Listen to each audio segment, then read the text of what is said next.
আবারও সেনাপ্রধান ওয়াকারুজ্জামানকে পিনাকি ভট্টাচার্য আলটিমেটাম দিলেন। তো বন্ধুরা বুঝতেই পারছেন আজকের খবরটা কতটা গুরুত্বপূর্ণ, দয়া করে কেউ স্কিপ করবেন না। পিনাকি ভট্টাচার্য বাংলাদেশ সেনাবাহিনী ওয়াকারুজ্জামানকে কি বলে আলটিমেটাম দিলেন, এইবার এই বিষয় নিয়ে আমরা পর্যালোচনা এবং তদন্ত করে বেশ কয়েকটি খুবই গুরুত্বপূর্ণ তথ্য এবং ভিডিও ফুটেজ পাই, যা আজকের ভিডিওতে সেগুলোই এক এক করে ধারাবাহিক তুলে ধরবো। যদিও আজকের ভিডিওটা কিছুটা লং হতে পারে, তবে আজকের ভিডিওতে জানতে পারবেন বাংলাদেশ সেনাপ্রধান ওয়াকারুজ্জামানকে পিনাকি ভট্টাচার্যের আলটিমেটাম নিয়ে এমন কিছু অজানা গোপন তথ্য যা জানলে আপনিও ইতিমধ্যে অবাক হতে বাধ্য।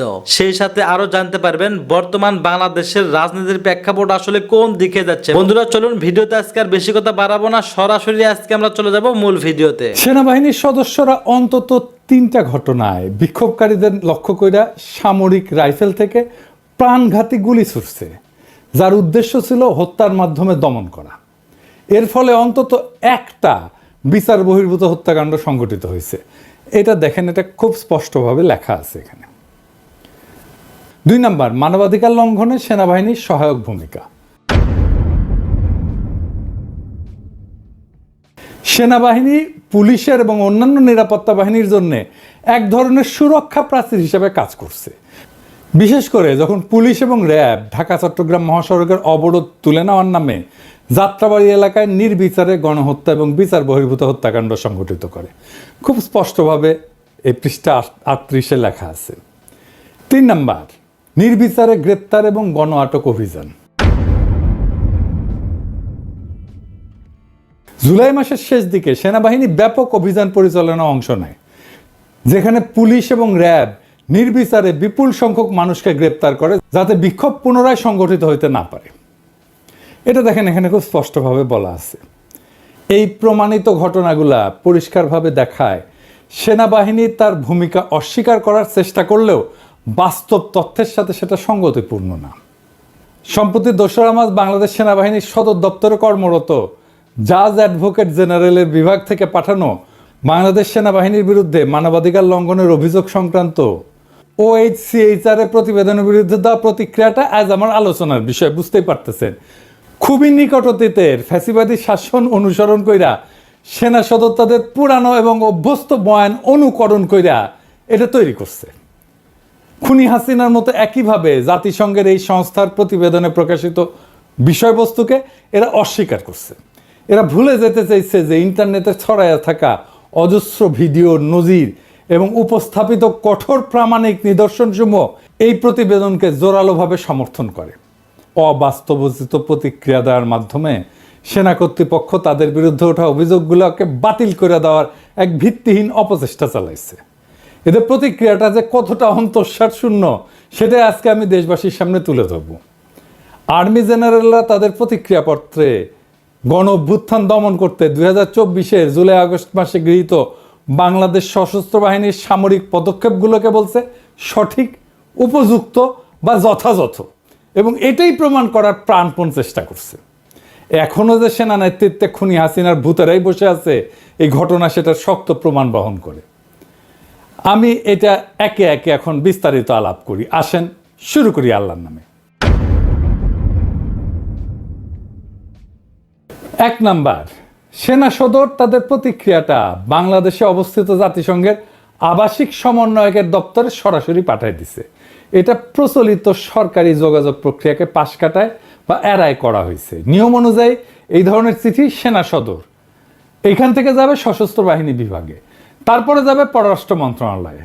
রীতি মেনে আলোচ্য প্রতিক্রিয়াপত্রটা যদি সকল পর্যায়ে অতিক্রম করে আগাইতো, তাহলে এর সত্যাসত্য যাচাই বাছাই করে তাদের দাবির বস্তুনিষ্ঠতা নির্ধারিত হয়ে যেত এবং এর সংশোধিত এবং পরিশোধিত রূপটা, চূড়ান্ত রূপটা তৈরি হওয়ার পরেই পররাষ্ট্র মন্ত্রণালয় জাতিসংঘের সংশ্লিষ্ট দপ্তরে পাঠাইতো।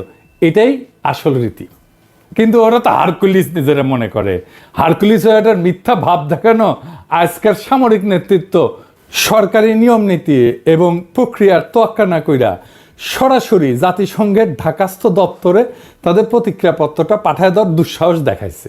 এখন বাংলাদেশের পুরো সশস্ত্র বাহিনীকে এটা কইরা ঝুঁকির মধ্যে ফেলে দিছে। এখানে ভাবনার বিষয় হইল, প্রতিক্রিয়া যদি ন্যায়সঙ্গত হয় তাহলে তো তার প্রেরণের দায়িত্ব পড়তো অন্তর্বর্তীকালীন সরকারের উপরে, তাই না? কিন্তু তাড়াহুড়া কইরা সেনাবাহিনীর সদর দপ্তরে এটা পাঠালো কেন? খুন এবং নিজ নাগরিকদের হতাহত করার মতো মানবতা বিরোধী অপরাধের দায় সশস্ত্র বাহিনী কেন নিজের কাঁধে তুলে নিল, সেটা তো ভাবনার বিষয়, তাই না? এই বাহিনীকে দুর্নামে জড়ায় ফেলা, বিশ্ব পরিমণ্ডলে একে ক্ষতিগ্রস্ত করা অসৎ লক্ষ্য থেকেই গণহত্যার মতো অপরাধের সাথে জড়িত সেনা নেতৃত্বের ছোট্ট গ্রুপটা এই অপকর্ম সচেতনভাবে করছে বলে আমি মনে করি এবং দেশবাসীও সেটা মনে করে। এতে সবচেয়ে বেশি লাভবান হবে দেশপ্রেমিক এই বাহিনীকে, যারা সবসময় দুর্বল, ক্ষতিগ্রস্ত করতে চায় সেই শক্তি, এবং ইন্ডিয়ায় পালায় যাওয়া খুনি হাসিনা স্বয়ং। আমাদের শক্ত অনুমান এই চিঠি পাঠানোর বুদ্ধি দিছে ইন্ডিয়া, যেন বাংলাদেশের সেনাবাহিনীর শান্তি মিশন বিপদের মুখে পড়ে। 2 নাম্বার, সেনা সদর যে প্রতিক্রিয়াপত্রটা লিখছে তার মূল উদ্দেশ্য হইল বাংলাদেশের দণ্ডবিধি এবং সেনা আইনের আওতায় সেনাবাহিনীকে রক্ষা করার অপচেষ্টা। সেখানে তারা নিরস্ত্র সাধারণ জনগণের উপরে যে অতিরিক্ত বল প্রয়োগ করছে সেটার ন্যায্যতা দেখানোর চেষ্টা করছে। এছাড়া অন্য আইন শৃঙ্খলা রক্ষাকারী বাহিনীর অতিরিক্ত বল প্রয়োগ করছে বলে যে অভিযোগ প্রতিষ্ঠিত হয়েছে সেটা অস্বীকার করে সেনাবাহিনী তাদের পাঠানো প্রতিক্রিয়াপত্রে নিজেদের নির্দোষ প্রমাণ করতে চাইছে। 3 নাম্বার, প্রকাশিত ভিডিওগুলোর মাধ্যমে এটা স্পষ্টভাবে প্রমাণিত হয়েছে সেনাবাহিনী অপ্রয়োজনীয় এবং অতিরিক্ত বল প্রয়োগ করছে। বিক্ষোভকারীদের গতিবিধি পর্যবেক্ষণের জন্য ড্রোন ব্যবহার করছে, আন্দোলনকারীদের উপরে নজরদারির মাধ্যমে তাদের অবস্থান এবং গতিবিধি পর্যবেক্ষণ করে অন্যায়ভাবে আক্রমণকারী সীমান্তরক্ষী বাহিনী, বিজিবি, র্যাপিড অ্যাকশন ব্যাটালিয়ন এবং পুলিশ কর্তৃপক্ষকে জানাই দিছে, এবং তার ফলে ফ্যাসিবাদীদের হামলাকে শানিত এবং মারাত্মক করে তুলছে। ফলে হতাহতের সংখ্যা বাড়ছে। সেনাবাহিনীর হেলিকপ্টার উপর্যুপরি সাউন্ড গ্রেনেড বিস্ফোরণ ঘটাইছে এবং স্নাইপার রাইফেল থেকে গুলি চালাইছে। বিভিন্ন ভিডিও ক্লিপে সেনা কর্মকর্তাদের পৃথক পৃথক অবস্থান থেকে গুলি চালাইতে দেখা গেছে। একসময় সেনাবাহিনীর নিজস্ব প্রতিবেদনে বিক্ষোভ দমন করতে 18,000 রাউন্ড গুলি ছুরির কথা বলা হইলেও আলোচ্য প্রতিক্রিয়াপত্রে এখন এই যে বিবরণ দেওয়া হচ্ছে তা পূর্বের স্বীকারোক্তির সাথে সাংঘর্ষিক। এছাড়াও সেনাবাহিনীর বক্তব্যের কোথাও তাদের নিজেদের রুলস অফ এনগেজমেন্ট অনুসরণের কথা উল্লেখ নাই। এই বিষয়টা ব্যাপকভাবে পরীক্ষা নিরীক্ষা করা জরুরি। সেই সময় পরিচালিত সকল অপারেশন অডিট করা হলে বর্তমান সেনা নেতৃত্বের সকল জারিজুরি ফাঁস হয়ে যাবে বলে আমাদের বিশ্বাস। 4 নাম্বার, প্রতিক্রিয়াপত্রে দাবি করা হয়েছে গত জুলাই আগস্টের গণ অভ্যুত্থানকালে সেনাবাহিনী দেশীয় এবং আন্তর্জাতিক আইনি কাঠামো মেনে চলছে। এতে বলা হয়েছে তারা জনপ্রশাসনকে সহায়তার জন্য মোতায়েন ছিল, কিন্তু বাস্তবে পুরো ঘটনা ছিল ভিন্ন। বিক্ষোভকারীরা ছিল নিরস্ত্র, তাদের আচরণ আগ্রাসী ছিল না, নিরাপত্তা বাহিনীর কাছে থেকে যথেষ্ট এবং নিরাপদ দূরত্ব বজায় রেখেই বিক্ষুব্ধ মানুষ অবস্থান করতেছিল। সংখ্যায় শত শত, কখনো হাজারে হাজারে মানুষ জড়ো হয়ে স্লোগান দিচ্ছিল, বাধার মুখে ইট পাটকেল ছুড়ছিল, সাউন্ড গ্রেনেড, টিয়ার গ্যাস, লাঠিপেটার বিরুদ্ধে জনতার নানান প্রতিরোধ গড়ে তোলার চেষ্টা চালাচ্ছিল। আর যখনই গুলি করা হচ্ছিল তখনই তারা 2 হাত প্রশস্ত কইরা বুক চিতায়, শির উঁচায়, সম্মুখে আগায় মৃত্যুকে আলিঙ্গন করতেছিল। ফলে তখন নিরস্ত্র আন্দোলনকারীদের উপরে সংগঠিত সেনাবাহিনী, সীমান্তরক্ষী বাহিনী, পুলিশ, র্যাব এবং আওয়ামী লীগের সশস্ত্র গোষ্ঠীগুলোর সীমাহীন বল প্রয়োগ, মাত্রাতিরিক্ত জুলুম এবং ভয়ঙ্কর সহিংসতাকে ন্যায়সঙ্গত বলে এখন প্রতিক্রিয়াপত্র লেখা অমার্জনীয় অপরাধ। 5 নাম্বার, কোনো দেশীয় বা আন্তর্জাতিক আইনি কাঠামোই নিরস্ত্র জনগণের উপরে প্রাণঘাতী বল প্রয়োগের অনুমতি দেয় না।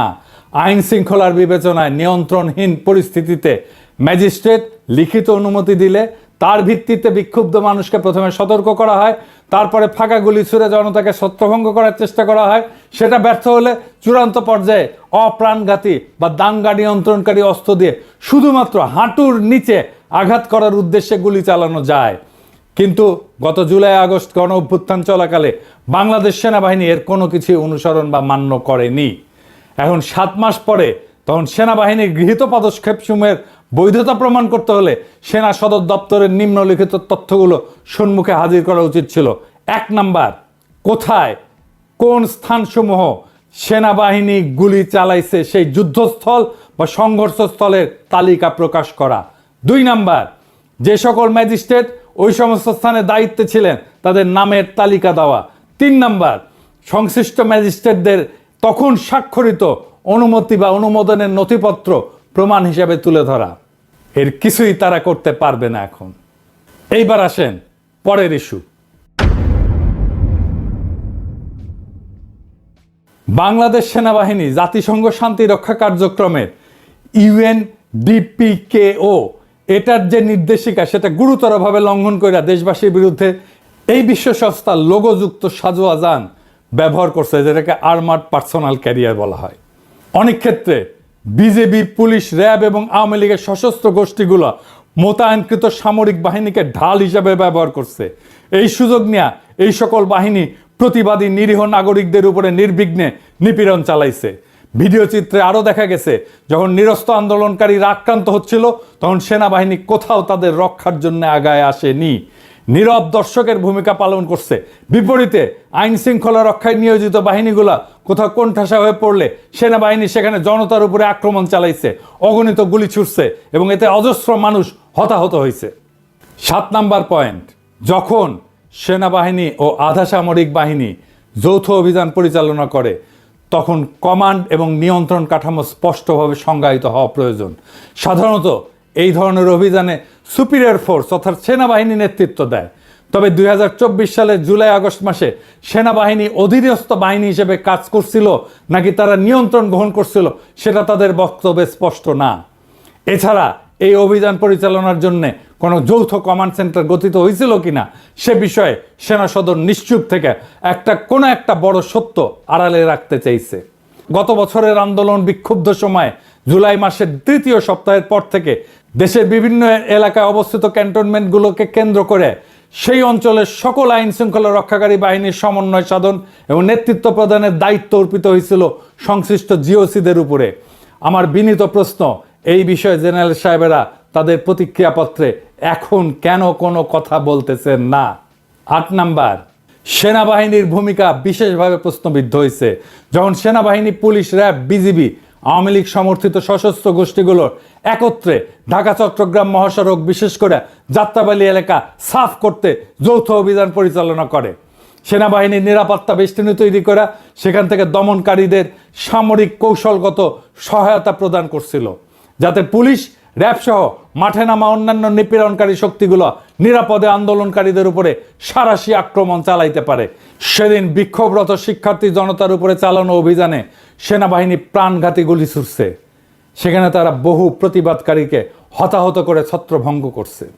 9 নাম্বার, 2024 সালের 22 জুলাই সেনাপ্রধান যাত্রাবাড়ি পরিদর্শন করেন। সেখানে 17 থেকে 21 জুলাইয়ের মধ্যে ব্যাপক হত্যাকাণ্ড সংঘটিত হয়। জেনারেল ওয়াকারুজ্জামান সেখানে গিয়ে ঘোষণা করেন হাইওয়ে ক্লিয়ার্ড, যা স্পষ্টতই প্রমাণ করে এই অভিযান তার নেতৃত্বে পরিচালিত হয়েছে। অথচ তারাই দাবি করতেছে খুনি হাসিনা নাকি সেনাবাহিনীকে শুধুমাত্র জনপ্রশাসনকে সহায়তার জন্য মোতায়েন করছিল। যদি তাই হয় তাহলে সেনাপ্রধান এই ক্ষেত্রে তার সীমার অতিরিক্ত আচরণ করে দেশের প্রচলিত আইন কানুন এবং রাষ্ট্রাচার লঙ্ঘন করছেন। সেদিন তার যাত্রাবাড়ি পরিদর্শন এবং একই সময় সেখানে আইজিপি এবং র্যাবের মহাপরিচালকের উপস্থিতিকে একটা কাকতালীয় ঘটনা হিসেবে দেখানোর অপচেষ্টা হয়েছে, যা থেকে বোঝা যায় তারা এদেশবাসীকে এবং বিশ্ববাসীকে এবং জাতিসংঘকে বোকা এবং নির্বোধ মনে করে। 10 নাম্বার, সেনা সদর দপ্তরের প্রতিক্রিয়া 2(খ)(1) অনুচ্ছেদে প্রতিরক্ষা মন্ত্রণালয়ের নির্দেশনার কথা উল্লেখ করা হয়েছে। তবে এটা গুরুত্বপূর্ণ যে প্রতিরক্ষা মন্ত্রণালয় কোনো অভিযান সংক্রান্ত আদেশ বা অপারেশনাল অর্ডার জারি করে না। এই দায়িত্ব সশস্ত্র বাহিনী বিভাগের উপরে ন্যস্ত। তথ্য বিশ্লেষণ করে মনে হচ্ছে সশস্ত্র বাহিনীর প্রিন্সিপাল স্টাফ অফিসারকে, পিএসও, এএফডিকে হয়তো পাশ কাটায় দেওয়া হয়েছে। হয়তো সেই সময় এএফডির কোনো ভূমিকাই ছিল না, কার্যত নিষ্ক্রিয় করে রাখা হয়েছিল এএফডিকে। 11 নাম্বার, জনপরিসরে প্রদর্শিত বিভিন্ন ভিডিওতে সেনাবাহিনীর নির্দিষ্ট কিছু কর্মকর্তা এবং সদস্যদের দ্বারা পরিকল্পিত টার্গেট কিলিং এর নির্মম দৃশ্য দেখা গেছে। এছাড়া 2টা ব্রিগেডের কমান্ডারকে গণমাধ্যমের সামনে খুবই উস্কানিমূলক বক্তব্য দিতে দেখা গেছে। যদিও সেনাপ্রধান এই সকল দায়ী ব্যক্তিদের বিচারের আওতায় আনার প্রতিশ্রুতি দিয়েছিলেন, কিন্তু এখন পর্যন্ত অভিযুক্তদের বিরুদ্ধে কোনো আনুষ্ঠানিক তদন্ত, আদালত, কোর্ট অফ ইনকোয়ারি গঠনের খবর পাওয়া যায়নি। তারা এখনো সামরিক বাহিনীতে কাজ করতেছে। বিভিন্ন স্থাপনায় আমরা যখন গিয়েছি, ওখানে যারা ছিলেন তারাও এক বাক্যে বলেছেন যে এখানে স্যার কোনো শিক্ষার্থীরা ছিল না। সমস্ত যা করেছে এটা একটা দুর্বৃত্তায়নের যারা সাথে জড়িত, দেশকে যারা নিশ্চিহ্ন করতে চায় তারাই করতে চেয়েছে।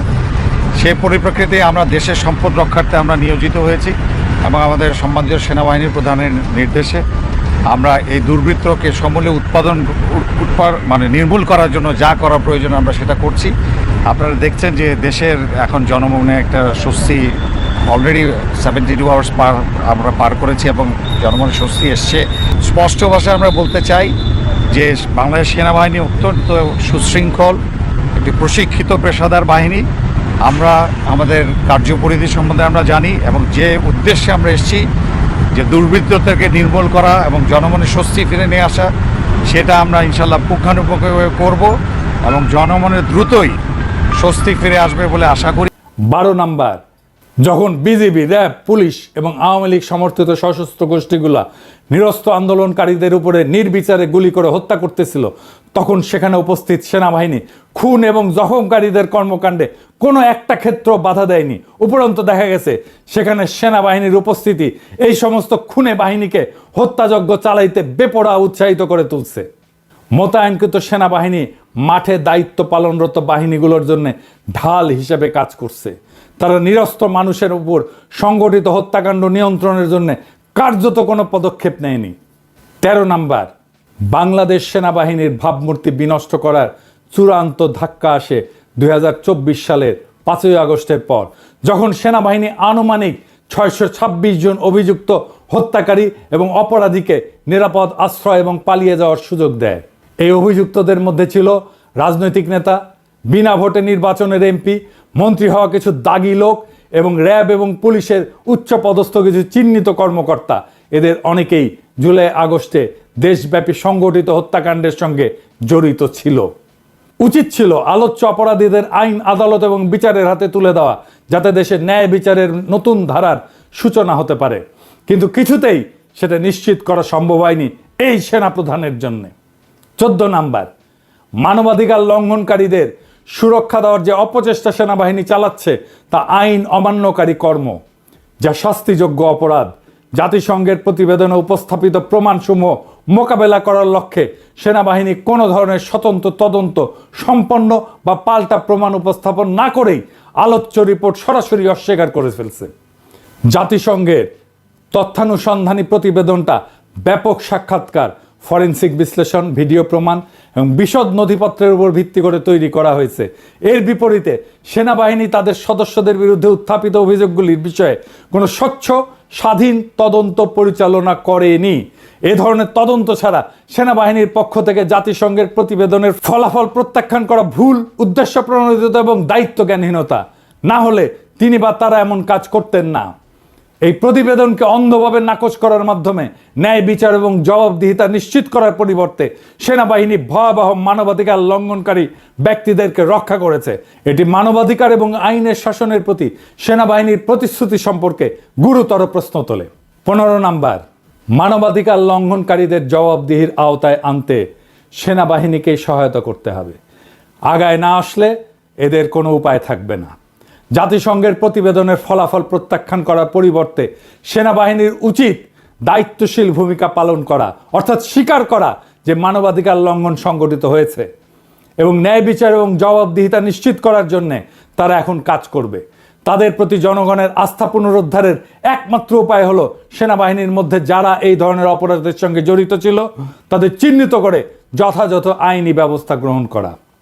সেনাবাহিনীকে অবশ্যই তদন্তকারীদের সঙ্গে সহযোগিতা করতে হবে, সামরিক নথিপত্রের উপরে প্রবেশাধিকার দিতে হবে এবং দোষীদের বিচারের আওতায় আনতে সহায়তা করতে হবে। এর মধ্যে কোনো যদি কিন্তু নাই। মানবাধিকার লঙ্ঘনকারীদের রক্ষা করার চেষ্টা করে সেনাবাহিনী নিজেই তার প্রতিষ্ঠানকে ক্ষতিগ্রস্ত করছে। এতে তাদের ভাবমূর্তি পুনরুদ্ধার হওয়ার পরিবর্তে মানবাধিকার লঙ্ঘনের অভিযোগ নিয়ে জনসাধারণের মনে সন্দেহ আরো গভীর হচ্ছে, এমনকি জাতিসংঘের মিশনে অংশ নেওয়া অনিশ্চিত হয়ে যাচ্ছে। বাংলাদেশের সেনাবাহিনীর নেতৃত্বকে বুঝতে হবে, তাদের ভাবমূর্তি পুনরুদ্ধার করতে হলে এর সদস্যদের বিরুদ্ধে উত্থাপিত অভিযোগ এবং মানবাধিকার লঙ্ঘনের ঘটনাগুলোকে সঠিক তদন্ত আবশ্যক। এর জন্য অপরাধীদের চিহ্নিত করাই আজ প্রথম কাজ।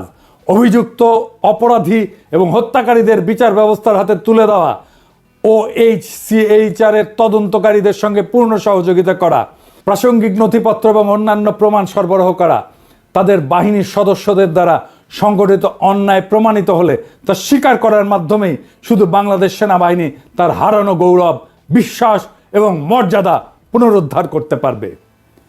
দুর্বিনীত আচরণ না করে জনগণের অনুগত হন। জনগণ আপনাদের রক্ষা করবে। আপনারা জনগণের দ্বারা নিযুক্ত, জনগণের অধীনস্থ বাহিনী।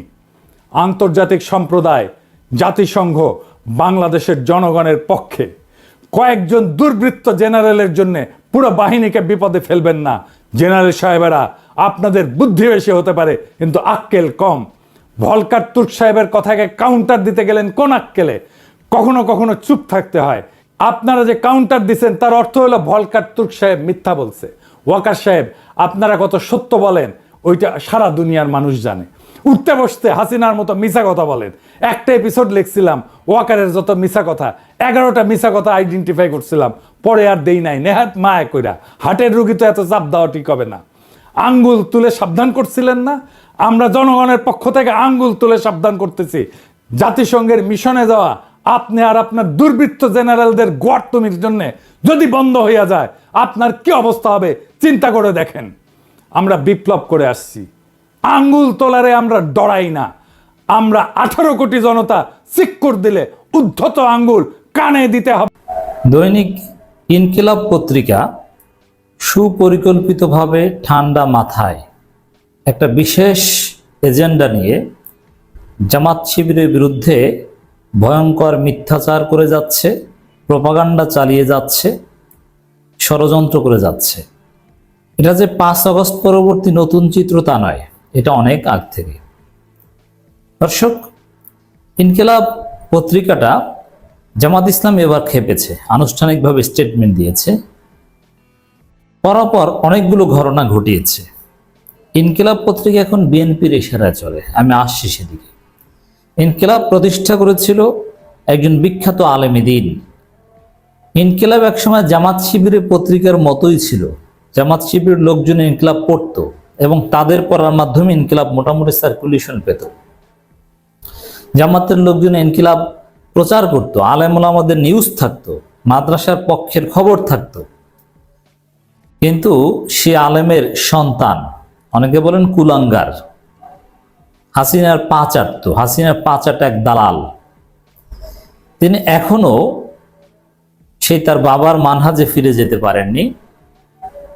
এবং তার পরবর্তী যারা দায়িত্বশীল আছেন ইনকিলাবের, তারা সেই শাহবাগী বলয়ের মধ্যে বা ভারতীয় এজেন্সির সার্কেলের মধ্যে যে আবদ্ধ হয়েছে, এ থেকে বের হতে পারেনি।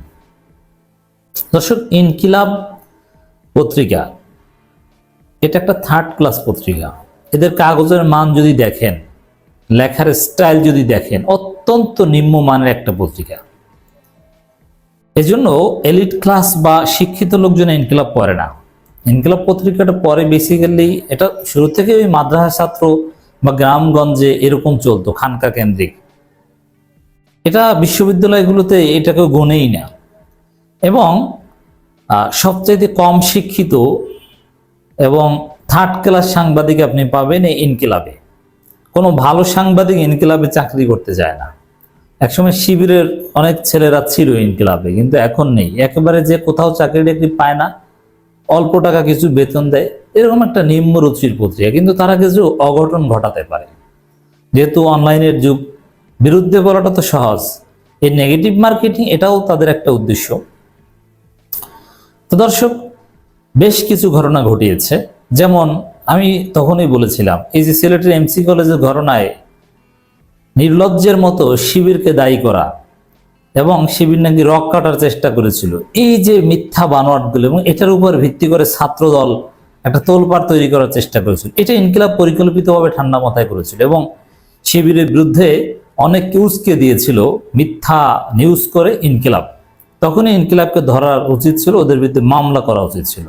এখন পত্রিকার উপর হামলা, আমরা অনেককে পেটানোর কথা বলি, কিন্তু সাংবাদিক পেটানোর কথা কখনোই আমরা বলবো না, পত্রিকার উপর হামলার কথা কখনোই আমরা বলবো না। তবে আইনি পদক্ষেপের কথা বলবো, মামলা করা উচিত। শুধু পলিটিক্যাল স্টেটমেন্ট দিয়ে বিবৃতি দিলেই হবে না। এরা যে ভয়ানক অন্যায় করছে, এটা মামলা করা উচিত। দর্শক, আপনাদের নিঃসন্দেহে মনে আছে এই যে রুহুল কবির রিজভী কিংবা সালাউদ্দিন আহমেদরা যে মিথ্যা বয়ান জামাতের বিরুদ্ধে চালায়, এই এসালম গ্রুপের টাকা খেয়ে ভবিষ্যতে যাতে ইসলামী ব্যাংক দখল করতে পারে, এই ইসলামী ব্যাংক দখল এটার যোগসূত্র আছে। দেখেন, ইনকিলাব জামাতের বিরুদ্ধে যে প্রচারণাগুলো চালায় এগুলোর মূল টাকাটা আসে এসালম গ্রুপ থেকে বিএনপির মাধ্যমে।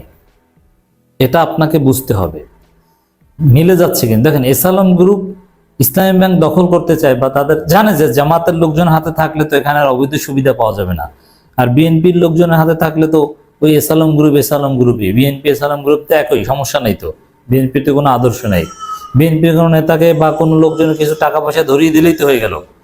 আওয়ামী লীগকে ব্যবহার করে যেরকম এসালম গ্রুপ ইসলামী ব্যাংক খেয়েছে, এখন ওই বিএনপিকে ব্যবহার করে ওরকম খেতে চায়। এসালম গ্রুপের লক্ষ্য উদ্দেশ্য স্পষ্ট।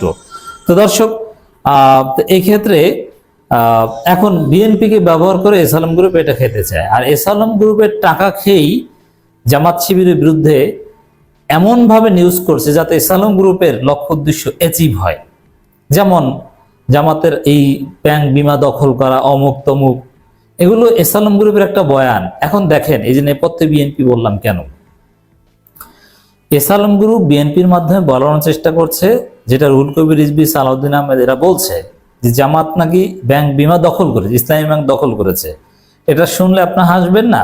জামাতের ব্যাংক জামাত নিয়েছে, বলে যে এটা জামাত দখল করেছে। মানে পাগল ছাগলের মতো কথা হয়ে গেল না, মাথা খারাপের মতো কথা। হ্যাঁ, ওই সেম কথা এসালম বিএনপি নেতাদের মাধ্যমে বলাচ্ছে, আর ওই সেম ন্যারেটিভ ইনকিলাব পত্রিকা প্রচার করছে। তাহলে ইনকিলাবের এই সব নিউজ বা এদের নেপথ্যে কারা বুঝতে পারছেন? এসালম গ্রুপ ভায়া বিএনপি। এটা জামাতকে বুঝতে হবে। জামাত আনুষ্ঠানিকভাবে প্রতিবাদ করেছে। দৈনিক ইনকিলাব পত্রিকায় বাংলাদেশ জামাত ইসলামী ও ইসলামী ছাত্র শিবিরকে জড়িয়ে ভিত্তিহীন মিথ্যা তথ্য প্রকাশের তীব্র নিন্দা প্রতিবাদ অধ্যাপক মিয়া গোলাম পরোয়ার। দৈনিক ইনকিলাব পত্রিকার প্রথম পৃষ্ঠায় পরিবর্তনের রাজনীতি কতদূর শিরোনামে প্রকাশিত প্রতিবেদনে বাংলাদেশ জামাত ইসলাম ইসলামী ছাত্র শিবিরকে জড়িয়ে ভিত্তিহীন মিথ্যা তথ্য প্রকাশের তীব্র নিন্দা ও প্রতিবাদ জানিয়ে বাংলাদেশ জামাত ইসলামের সেক্রেটারি জেনারেল সাবেক এমপি অধ্যাপক মিয়া গোলাম পরোয়ার এক বিবৃতি প্রদান করেছেন। দৈনিক ইনকিলাব পত্রিকার প্রথম পৃষ্ঠায় পরিবর্তন রাজনীতি কতদূর শিরোনামে প্রকাশিত প্রতিবেদনে বাংলাদেশ জামাত ইসলাম ইসলামী ছাত্র শিবিরকে জড়িয়ে ভিত্তিহীন মিথ্যা তথ্য প্রকাশে আমি তীব্র নিন্দা প্রতিবাদ জানাচ্ছি। দৈনিক ইনকিলাবের প্রতিবেদনে রাজনৈতিক দল জামাতের বিরুদ্ধে ব্যাংক বিমা ইন্স্যুরেন্স দখল হাসিনার অলিগার্ক বসুন্ধরা থেকে অর্থ নেয়ার যে ভিত্তিহীন মিথ্যা অভিযোগ প্রচার করা হয়েছে তার মাধ্যমে সত্যের লেশমাত্র নেই তার মধ্যে। তবে এখানে এই বসুন্ধরা গ্রুপের সাথে সম্পর্কের বিষয়টা আমরা জামাতের সমালোচনা করি। টাকা নেয় কিনা আমি জানি না, কিন্তু নিতেও পারে, কারণ বসুন্ধরা গ্রুপের পত্রিকার সাথে আপনাদের মাখামাখি। আমিরা জামাত ইস্ট ওয়েস্ট মিডিয়া হাউস পরিদর্শনে যান, তো এগুলো সন্দেহজনক। কালের কণ্ঠকে জামাতের লোকজন, শিবিরের লোকজন সবাই সার্টিফিকেট দিয়ে দেয় এরা নাকি গণঅভ্যুত্থানের পক্ষে ছিল। এত মূর্খ জামাত শিবিরের লোকজন, এটা আমার মনে হয় না এখানে কোনো ভেজাল থাকতে পারে। আমরা জামাত অন্যায় করলে তার বিরুদ্ধে, জামাতের লোকজন যে দুধের ধোয়া, তারা যে কেউ টাকা খায় না, একথা আমরা কখনো বলি না। জামাতের লোকজনও দুর্নীতি করে, টাকা খায়, তারাও চুরি করে। তবে একটা দিক যে জামাত শিবিরের লোকজন বাংলাদেশে রাজনীতি করে এমন যে কারো চাইতে শতগুণ ভালো। এই কারণে জামাতে কিছু দুর্নীতি, কিছু বাটপাট থাকলেও আমরা এই জামাত ইসলামের পক্ষে কথা বলি, কারণ in compare with any others Jamaat Islami ভালো, এটা বলতেই হবে। তাই বসুন্ধরা গ্রুপটা এখানে নোক্তা দিয়ে রাখলাম। এ সম্পর্কে আমাদের স্পষ্ট বক্তব্য হলো, বাংলাদেশ জামাত ইসলামী কোনো ব্যাংক বিমা ইন্স্যুরেন্স দখল করেনি। এখন ওই যে ওই ব্যাংক বিমা ইন্স্যুরেন্স দখল করা, এই বয়ান তৈরি করা হচ্ছে কেন? যে বিএনপি ক্ষমতা আসলে যেন বিএনপিকে ব্যবহার করে ইসলাম গ্রুপ আবার এগুলো দখল করতে পারে, এই জন্য জামাতকে দখলদার হিসেবে চিহ্নিত করছে। ন্যারেটিভ এটা বুঝতে হবে যে নেপথ্যে বিএনপি কিভাবে, বিএনপি ক্ষমতা আসলে ইসলামী ব্যাংক দখল করতে চাইবে, পিটিআই ইসলামী ব্যাংক দখল করা ছুটাই দিতে হবে। তখন এটাকে হাসিনার বাংলাদেশ নাকি? আর বিএনপি ক্ষমতা আসলো কি দেখেন না, এই উপদেশটা মাহফুজ, ওরা এখন মাহফুজিয়া বলে ঢাকা বিশ্ববিদ্যালয়ের ছেলেরা গালি দেয়, এই মাহফুজিয়া তুই কি শুরু করছো এগুলো? এটাই গণতন্ত্র। তো দর্শক, জামাত বলছে কোনো সম্পর্ক নেই, কাজেই তাদের থেকে অর্থ নেওয়ার প্রশ্নই আসে না। জামাতের জামাত যে কিছু ভুল রাজনীতি করে এটা তো বলেন, যেমন এই বসুন্ধরা এই কালের কণ্ঠকে সার্টিফিকেট দেয় ইত্যাদি ইত্যাদি। পরে জামাত অবশ্যই ক্ষমা চেয়েছে, কিন্তু সন্দেহ থেকেই যায়। আমিরে জামাতের কার্যক্রমেও সন্দেহ থেকে যায়। কাজে তাদের থেকে অর্থ নেওয়ার প্রশ্নে আসে না। জামাতের ভাবমর্যাদা ক্ষুণ্ণ করা হীন উদ্দেশ্যে একটি বিশেষ মহল জামাত ইসলামের বিরুদ্ধে এ ধরনের ভিত্তিহীন মিথ্যা প্রচারণা চালিয়ে জনগণকে বিভ্রান্ত করার অপচেষ্টা চালাচ্ছে। সাংবাদিক নীতি নৈতিকতার ন্যূনতম সাংবাদিকতার হবে, এখানে ভুল লিখেছে, সাংবাদিকতার নীতি নৈতিকতার ন্যূনতম বোধ যাদের মধ্যে আছে তাদের পক্ষে এ ধরনের বিবেক বর্জিত অবিশ্বাস্য রিপোর্ট প্রকাশ করা অকল্পনীয়। জামাত ইসলামী ছাত্র শিবিরের বিরুদ্ধে বেপরোয়া হয়ে উদ্ধার যে অভিযোগ ইনকিলাবের প্রতিবেদনে লেখা হয়েছে তা নির্লজ্জ মিথ্যাচার ছাড়া কিছুই নয়। এটা ওই বিএনপি ভবিষ্যতে যাতে জামাতের উপর দমন পীড়ন চালিয়ে কিছু প্রতিষ্ঠান দখল করতে পারে এর ন্যারেটিভ। জামাত ইসলামী ছাত্র শিবিরের বিরুদ্ধে ইনকিলাবের রিপোর্টে যেসব অভিযোগ উত্থাপন করা হয়েছে তা সম্পূর্ণ রাজনৈতিক উদ্দেশ্যে বর্ণিত মিথ্যাচার ছাড়া আর কিছুই নয়। এ ধরনের মিথ্যা প্রচারণা চালিয়ে দেশের জনগণকে কখনো বিভ্রান্ত করা যাবে না। তাই জামাত ইসলামী ছাত্র শিবিরের বিরুদ্ধে ভিত্তিহীন মিথ্যা প্রচারণা চালানো থেকে বিরত থাকার জন্য দৈনিক ইনকিলাব কর্তৃপক্ষের প্রতি আহ্বান জানিয়ে আমি আশা করছি যে তারা অত্র প্রতিবেদনটি যথাস্থানে হিসাবে বিভ্রান্তি নিরসন তারা করবে, মানে রিজমাইন্ডার দিয়েছে। দর্শক, শুধু এতেই যথেষ্ট নয়। এই যে দেখেন, রুহুল কবির রিজভী একটা বক্তব্য দিয়েছিল না, যে শিক্ষা মন্ত্রণালয় জামাতিকরণ হয়েছে, সব জামাত শিবির। এটা রুহুল কবির রিজভী কোথায় পেয়েছে? আগে ইনকিলাবের মাধ্যমে বিএনপি রিপোর্ট করিয়েছে, তারপরে বলছেন শিক্ষা মন্ত্রণালয়, ইনকিলাব রিপোর্ট করেছে শিক্ষা মন্ত্রণালয় সব জামাত, তারপরে বিএনপি বলেছে। এর মানে এটা বিএনপির সুদূর প্রসারী যে পরিকল্পনা লুটপাট করার এসালাম গ্রুপের সাথে পরিকল্পনা করে এসালামের সাথে তারেক রহমানের বৈঠক হয়েছে। সালাউদ্দিন আহমেদ ভারতে থেকেছেন, খেয়েছেন এসালামের টাকায়।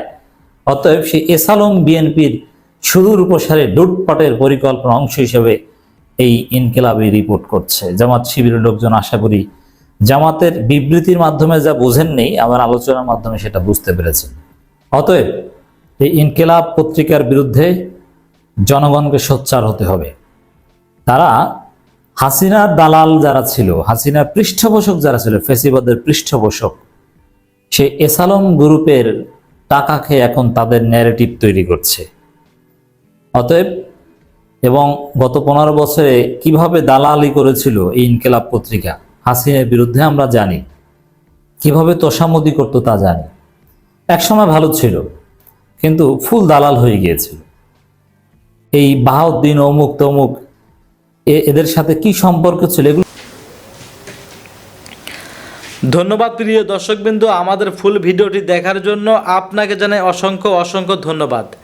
তো বন্ধুরা, এতক্ষণ আপনারা যে ভিডিও ফুটেজটি দেখলেন, পিনাকি ভট্টাচার্য কিন্তু আবারও কঠিন হুঁশিয়ারি সতর্ক বার্তা দিয়েছেন বাংলাদেশ সেনাপ্রধান ওয়াকারুজ্জামানকে, যা কিন্তু আপনারা ইতিমধ্যে শুনতে পেয়েছেন পিনাকি ভট্টাচার্যের মুখ থেকেই। বন্ধুরা, বুঝতে পারছেন আজকের ভিডিওটা নিয়ে আপনাদের কী মন্তব্য, অবশ্যই কমেন্ট বক্সে কমেন্ট করতে ভুলবেন না। আর হ্যাঁ, এমন নিত্য নতুন আপডেট খবর সবার আগে পেতে চাইলে এখনই আমাদের এই পিচ্চি সাকিব ইউটিউব চ্যানেলটি সাবস্ক্রাইব করুন। ধন্যবাদ।